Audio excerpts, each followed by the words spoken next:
what was your thoughts on the game last night? I thought it was fun. I'm not gonna lie. I it was. We'll get to Ugo and all that, but it was nice to see D White return to classic D White form, just blocking, stealing, draining threes. I mean, he was lit, and that was really nice.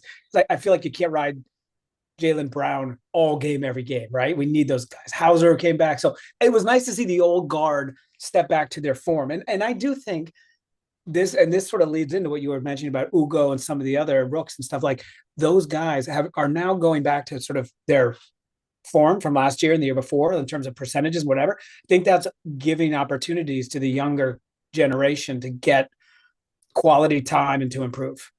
Yeah, I thought Derrick White's, been playing pretty well as of recently. Yep. You know, he in those two games that they lost, the Pistons and the Bucks before this game, he wasn't the problem for or the reason for their loss. He was playing pretty Yep. well. He's been shooting well as of the last week or so. Well, when I say week, I really mean like 4 or 5 games because they Yeah. really played a game and whatever. They played And two just games he's been in, great in December. yes, December, he's been really good. yes. But I mean, they played just 2 games in 11 days with the NBA Cup schedule and whatever. Yeah. Um, but Jaylen Brown last night, he didn't look great, but Yeah. you look up at the end of the game and he goes 10 for 18, Yeah. 31 points, Yeah. almost a triple double. And you're like, I guess that's just what a superstar does, right? He has a bad game and you still end And up it's 30 points. a Yeah. near triple double and not terrible efficiency either. Um, Yeah. Yeah. No, yo, I thought it was good. And I do really think that we are starting to see, and I want to hear what your thoughts are about Ugo, but we're seeing, Jordan Walsh sort of broke out first.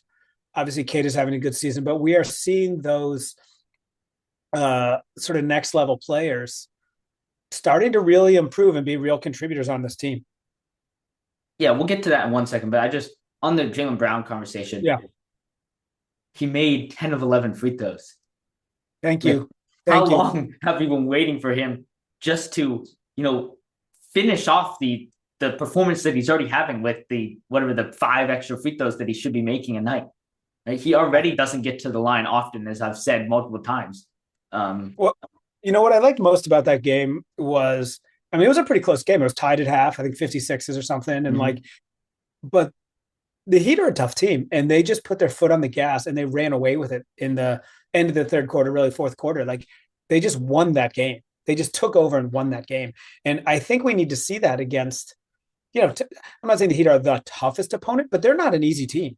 And so No, it's good to see us. they're one of the yeah. Yeah. So it's Um, good to see that the Celtics doing that against good teams. yeah, and funny enough, they are I think they're like fourth in offense this season. Like the eye test just does not say that, but the Mm. numbers say that they're one of the best offensive teams this season. And I just find that so confusing how we look at this team every night and they have stretches where they can't put the ball in the basket. They have stretches where they go cold from three, like any team. Yeah. But it just seems like with the way that they don't get to the line often and they're so reliant on the three, how do you look up and you see that they're one of the top offensive teams in the league? Yeah. It's interesting. I mean, well, And we'll see. I I think, think it's been good adaptation by Joe Mazzulla with this team, right? This team sort of found their way. They found their offense. Still work to do, but the question is going to be when, not if, our man JT comes back. What does that do? Like, what is that? Does that instantly elevate them, or do they have to kind of like play 10 games and figure out, like, again, now we had a rhythm, now we need a new rhythm, right? There'll be a little um, bit of that for sure. yeah, I don't want to go too in depth with that now. I think we'll talk about that Yeah, he's not later. coming back for weeks. Yeah, weeks. I love how you slid that in there. Well, it could be 52 weeks, but No, I think here's the funny thing. I think the Celtics are secretly hoping that Jayson Tatum still is not ready to return. Just because I think that they don't want him to risk it. And at some point, obviously it's on the doctors, but at some point, if the doctors have cleared him and they say, oh, you could use another week or so, but Jayson Tatum's itching to go, I think, they're yeah, gonna have to please their superstar. I don't think a week is going to make a difference one way or the other. No, but It's like a month. It would be an issue, not a week. But yeah, right, but I'm saying like the doctors say, yeah, he's ready to go, but it would be nice to see him sit out another 2 weeks or whatever. At that point, I think Jayson Tatum just takes over and he's like, yeah, I want to play. I've been working whatever it Yeah. seems like, he's trying to like break some record of like fastest guy to return and be, which I don't know, that's not a good record to set, but like I mean, he's motivated, which is the biggest thing. yeah, he's not going to come there. He's not going to play, I believe, until he's 100% ready. Mm. I think but he's going to do everything in his power to get there. So, um, yeah. Okay. Who do you want to talk about? Yeah, well, there's more I want to say about him, but I'll save that for later. All right.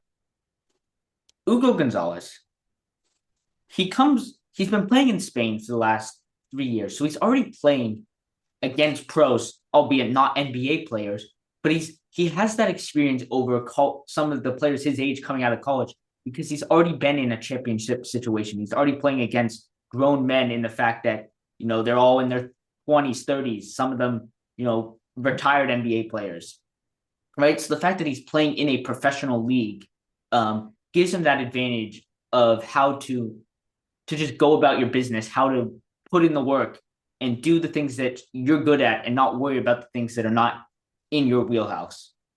And Joe Mazzulla, I think, has been has done a great job of telling guys like Josh Minot, Ugo Gonzalez, Jordan Walsh of exactly what they need to do to get on the court. Yeah, I agree. I actually think there's a really interesting bigger point here now, which is between Joe Mazzulla and our man Brad Stevens, of course, at the top of the pyramid here. The Celtics, I feel like, have become a very good development organization. Mm-hmm. They really, they put guys in the G League up in Maine. They'll work them out. They'll get them onto the roster. They've done. If you look at the guys they've been developing over the last bunch of years, Luke Cornett, Pritchard, Hauser, now Jordan Walsh, and I think it goes beyond just the guys that are still on the roster, right? You have guys like Neesmith over in Indiana who, great example. Didn't have a role. We didn't really have a role for him. That's one of the, biggest mistakes. I really think the Celtics should have held on to him. Yeah, I mean, but there was like no room for him, right? Yeah, I mean, he's become a star in Indiana. Yeah, so so they've really become a great development organization, and I think that bodes well because I think it's really hard to just sign stars and win. We've seen a lot of orgs, the Clippers, the Nets, like lots and lots of folks try and just do that. And you really need homegrown talent, not only because you need guys who are relatively cheap to be in those first couple of years. Even if you sign them like Cooper Flag to a big contract, it's still peanuts compared to what he'll make when he hits, his renewal.